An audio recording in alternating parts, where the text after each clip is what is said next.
Welcome to Public Forum, a community outreach program produced at North Idaho College on the shores of Lake Coeur d'Alene. Featuring guests from around the globe addressing a wide variety of subjects, Public Forum serves to educate and enlighten. Please join host and moderator, political scientist Tony Stewart, in welcoming today's guest. Our topic for the next 2 weeks is human rights in the 21st century, both this week and next week.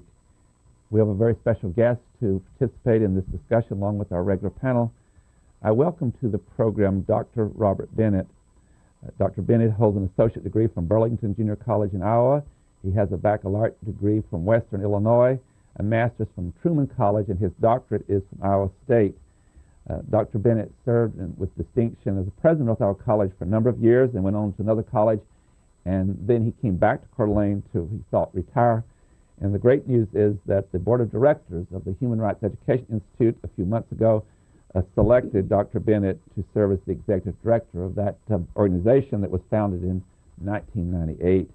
And we're very pleased not only that he's back in the community, but also that he's heading this human rights organization as their executive director. And I want to say one other thing in welcoming Dr. Bennett. When he was president of North Idaho College, he was our #1 supporter of this program, as well as the Popcorn Forum series, which is a lecture series, and we thank Dr. Bennett for that. Welcome to the program.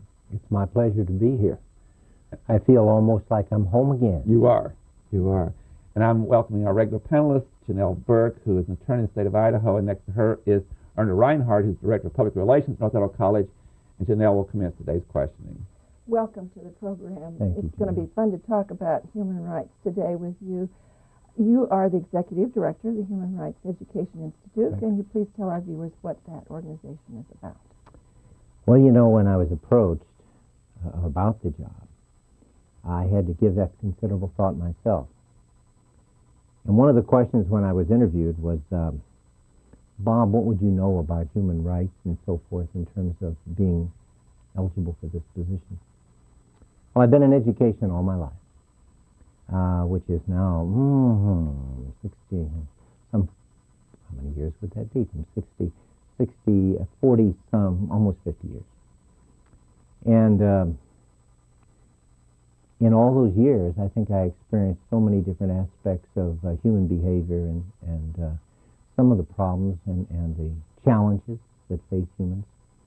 It seems to me human rights is about, and the Institute is about, making sure that people of all different faiths, of all different nationalities, whatever, feel that if they're citizens in this United States, they have certain inalienable rights. And that means that they can live and be productive citizens in this community and not be faced with negative kinds of things simply because who they are. So I guess the Institute is it's an educational institute. I believe in that term, education. It's an effort, I think, on the part of this community to say we believe that human beings are so important and that their rights are so important that we want to have programs that will deal with making sure that they can function appropriately in a democratic society and enjoy the same rights as everybody else. It's a long-winded explanation, but I think it's so important to understand the philosophy behind it. I do too, and you are not only an organization, but you are also a brick-and-mortar location. We are a brick-and-mortar. So can you tell us where that's Thank you. I guess I was too much into the philosophy and not enough in terms of the reality of where we are. We're in an unusual building. It's in an interesting place, almost at the entrance of this college. As you drive in on Mullen, it's the first left, and it's right across from the ball field, Memorial Ball Field. It was an old railroad building that was used to store batteries. And then it became a cultural center. It's owned by the city. In fact, we got a brand new sign that was donated by the Coeur d'Alene Metals Corporation, and it says Human Rights Institute. I'm very proud to be there. And you invite people to come if they're going to be visitors to Coeur d'Alene. Absolutely. In fact, it's interesting. We have people dropping by all the time saying, can you tell me this or that? I feel like I'm the Visitors Bureau. And I'm getting pretty good at answering the questions and giving directions. But anytime we have somebody come in, we just grab them, and if it's anybody I know, I try to give them a cup of tea or whatever, just to sit down and visit a while, because most of them ask the same question you're asking. What's this all about? It's also at the edge of the great city park of Coeur d'Alene. And Absolutely. you have a beautiful garden behind the building to call the park. Not only in behind it, but in front of it. Yeah. And it's maintained by one of the service clubs in town, and I truly appreciate it. It's very lovely. Erna Reinhardt. Welcome to the show. It's great to have you here. Good to be here, Erna. The Human Rights Education Institute was formed in 1998, and I know that was way before you started with the organization. Right. But share with our viewers how that organization came to be and why maybe it came to be. A little bit about the history. I know Tony could give a better answer than I because he lived it much more than I. But as most people in this community know, that in the late 80s, I guess middle 80s, I would go even back that far, there was certainly a concern among most of the people in the community that the people who belonged and claimed to be Aryans and were part of that whole group in the northern part of the community, out in the Hayden area, made some statements and said some things that were frankly just ugly. And they certainly didn't speak to what this community is about. So there were a group of people, and this people always, probably most of your viewers know about the task force, but a task force was formed, and I'm always proud to believe that much of the leadership came from the people here at this campus.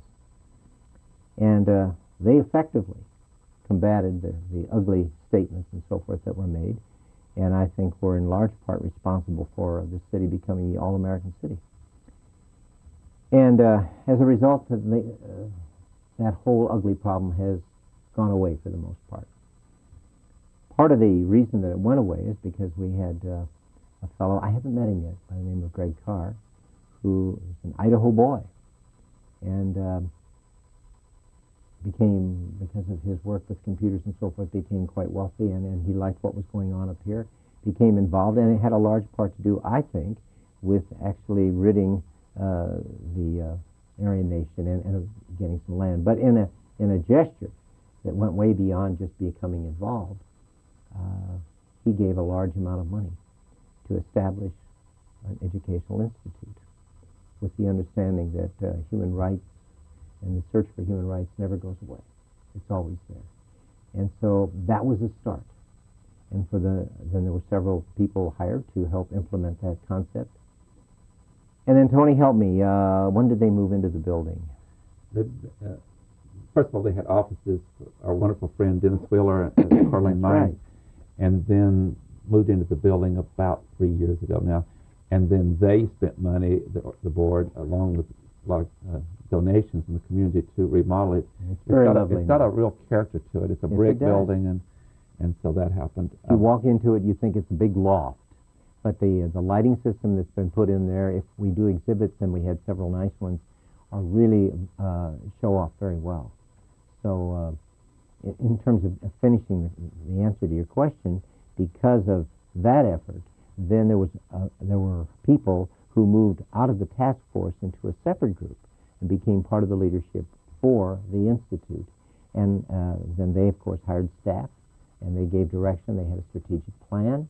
They outlined where they wanted to go, and it's been very thoroughly done, very thoroughly thought out. But most importantly, I believe that the city should be so proud.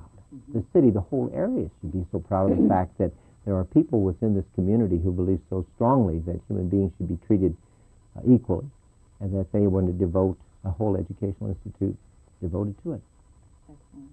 The topics that we're addressing is human rights, and particularly in the 21st century. And I know I'm talking with another former president of our college, Dr. Michael Burke. Once he was so frustrated that as we move in the 21st century, we should have won this crusade, but it goes on. It goes on and on. And Bob, we're taping this program at the end of September, but it's going to air in early December. And one of the real important things about December, on December the 10th, is the birthday of the adoption of the Universal Human Rights Charter at the United Nations.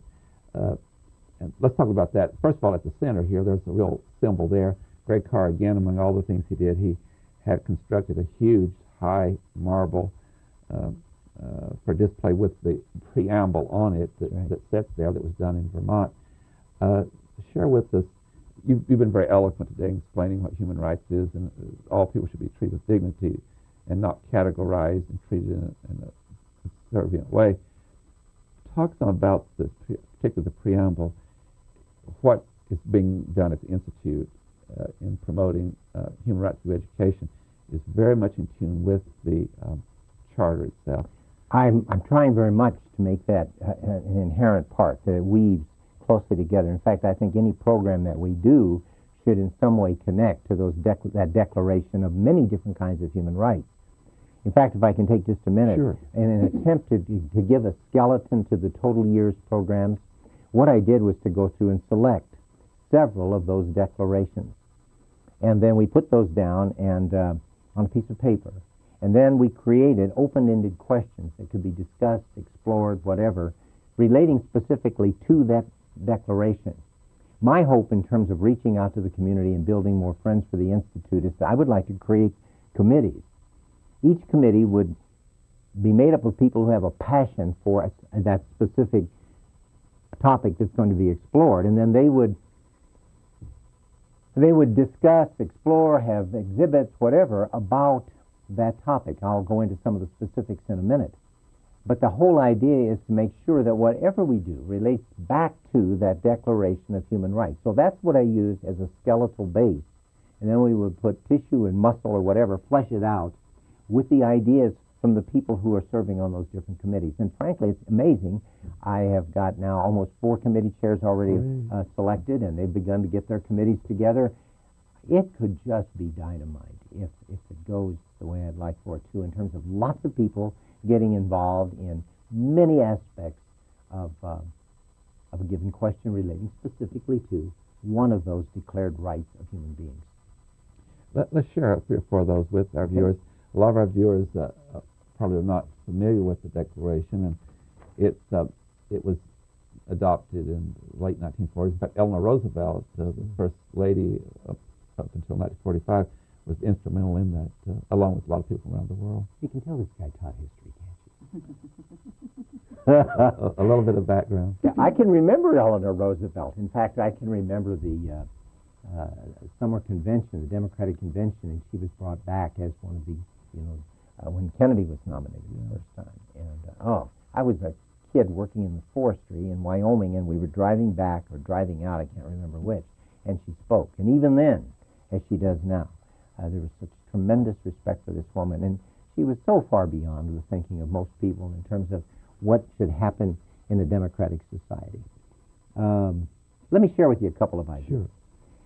We just had, I don't think this was the Human Rights Institute, but we were collaborated with North Idaho College and the Popcorn Forum, and they had an extremely successful program, all built around the celebration of our Constitution. By the way, I saw a fabulous thing on PBS the other night where they were talking about how they've restored the Declaration of Independence and the Constitution and so on. But anyway, one of the statements reads, "Everyone has the right to take part in the government of his country." Well, that seems so easy to understand, but if you really think about it, it's quite complicated. Well, in this one we had little to do with. It was already planned, but they had the Constitution Day celebration, and the theme was Clouds Over the Constitution, attacks on the judicial impartiality and selection of judges. It was tremendously successful, but what was really nice is that we had a lot of attorneys come, we had students there, we had people from the community, and they were all rethinking this whole concept of a stated human right. Let me give you another one. "No one shall be subjected to torture or to cruel and inhuman or degrading treatment or punishment." Well, of course, right after the war, that was an extremely important thing to talk about, and of course, so many of them thought about the ugly things that went on with the war. So the issue is exploring, and because October is Domestic Violence Week, we wanted to connect in that in some way. So again, we collaborated with the Women's Center, we collaborated with North Idaho College, different groups to bring in and say, how can we explore that question? So we're going to have 2 months devoted to the exploration of issues relating to domestic violence of women through seminars, media presentations, and an exhibit. And the exhibit will be held at the Institute, as well as the discussions. And the new president, Priscilla Bell, of North Idaho College, is going to lead it off in terms of the very first presentation. So I know this is going to be after the fact, but I think it's important to emphasize that we do not do something by ourselves. The only strength that we'll have will be reach to the talents of the many people and the many organizations within the community, bring them in and make them part of it, and share with the community, using our facility and whatever talents that we can bring together to explore these ideas. The one that we're working on right now is everyone has the right to a nationality. And it's exploration of issues relating to the struggles of the American Indians to retain their tribal identity. Now, the committee's already been formed, and again, we're doing it in collaboration with North Idaho College. We've got some people from the University of Idaho coming in. I want the corporate world to be involved in this. I want all sides to have a chance to explore this issue together. I don't know where it's going. I think it'll be interesting to find out how imaginative those people are, and there will be issues that probably will be somewhat controversial. But overall, I want this to be conversation. I don't want one side to win and one side to lose.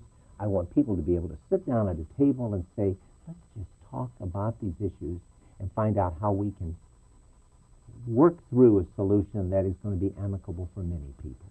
Before I go back to the panel, this will hopefully fascinate you. When Greg Carr, who's a dear friend of mine, emailed me and said he would give actually $1 million to the Institute, he said to me on more than one occasion, one of the dreams I have for the Institute is that in this larger community, the inland Northwest, that we should have dialogues on all these issues and explore different ideas, be they controversial or not, that's fine. And so he would be delighted today to hear that you are proposing exactly what he wanted to see from the Institute in its educational processes. Janelle Burke. I want to give you an opportunity right now, then, to tell people how they can find out more about these exciting programs that you're hoping to offer. What is your email address, or how can people reach you? Well, put that up on the screen. I think we've got it on the screen, Janelle, and I would rather them read it on the screen rather than for me have to say it, because I know I'll say it incorrectly. There it is now on the screen. But there it is, hrei.org. Pretty simple. And that would get us there. And we do have a website, and we're going to list our programs on the website. In fact, I don't know what we do without North Idaho College. There's a talented man who's helping us develop the website, Philippe. What's Philippe's last name? Val. He was just over to see me the other day. And the phone number is up there. And the phone number is there. And I love to talk to people. So anybody who wants to come down and have a cup of tea with me, or I don't make very good coffee, but whatever else, I'll get him in that office. And in fact, I just called a guy the other day, somebody had recommended. I said, are you so-and-so? And I didn't tell you his name. He said, yes. And I said, I heard about you, and I think you've got an exhibit that we need to talk about. And I said, would you talk? And he said, were you the president of NIC? And I said, yeah. He said, I'd like to talk to you. So I don't know what we're going to end up talking about, but I think it'll be interesting to find out. That's one of the joys of this job, to be honest with you. Erna. This should be a really easy question for you. I Erna, know it's going to be an easy question. question. I know that education is your passion, so share with us your philosophy and maybe how you view young people and teachers being, hopefully, a solution to some of these human rights problems. That's not an easy question, Oh, yes, Ernest. it is. I told Ernest, the audience has got to know that I've known Ernest since she was 10. At least. And I know many times, so I said, if she asks me any hard question, I'm just going to say, I love you, Ernest. And they're going to have to understand we got a thing going, right, Ernest? Exactly. What was your question again? Education, young people and teachers. From the time I guess I've been in education, I've always felt if we didn't make a difference, then we're not getting our job done. I went down to the University of Idaho and last Friday, and trying to get some of that talent to come up here, and they have got a new program. It is so fascinating, and it's all based on the fact that if you come to the University of Idaho, there will be transformational change. That's huge. That is huge. If people can actually change how they think about things as a result of education, and it's good stuff, we've made a positive difference in their lives. I think all teachers and all school systems should think about that constantly. Are we making a difference? And if they go the next step, as the university is, and saying, are we making transformational changes? Wow, that's big time. That's big. And you know what? I think it makes it much more exciting for teachers if they know they're in something that is so important. I want to go there in terms of one of these programs. So will you come back to that question later? Going to the Institute, though, I think that was the major reason I was interested in the job, because I truly did enjoy retirement. And but I thought, man, maybe I could still play with that education thing. And that's exciting to me, to be able, the best part of the job is figuring out how to bring people together and talk. And I got to tell you what's happening again. I know I'm sounding like a commercial from North Idaho College, but I called Virginia Johnson. And I said, Virginia, and I told her kind of what I've got in mind, and I said, I'd like to have that talented humanities group come over and talk to me. And I told her what I was doing. She said, well, have you got any wine and cheese or anything like that? And I said, for you, Virginia, absolutely. She said, I'll follow you anywhere. Anyway, so we got a group. They're coming over Friday, and we're going to spend an hour and a half just brainstorming. I don't know where it'll go, but I know those people, and I know how talented and imaginative they are, and they care. The thing that people don't understand about teachers is that they deeply care, or they're probably not worth their salt. Mm-hmm. They should care. Mm-hmm. They should care about what happens to people. I think most do. Did I answer your question, Ernest? No. Oh, shoot. Is that for you? For yours who don't know, they've done this for years, back and forth, but they are very respectful of one another and married one another. Kind of. Work. Another thing about University of Idaho that I would like to plug in relation to the programs that you're working on, it's evolved pretty much out of the sociology department, but there are two excellent faculty at University of Idaho that put this program together. When you get your baccalaureate degree at the University of Idaho, you can, I believe it's a total of 12 credits that you take in diversity, and you get a certificate in diversity along with your baccalaureate degree. So those are the kind of things that can really help promote human rights. But what I'd like to do is to delve into this question of human rights and education from another perspective. The Kootenai County Task Force on Human Relations, that was formed in 1981, which has been around 26 years. Mm-hmm. In 1998 was the organization that created this Human Rights Education Institute as the arm of the task force to do education, and there's some board members on both. But what we learned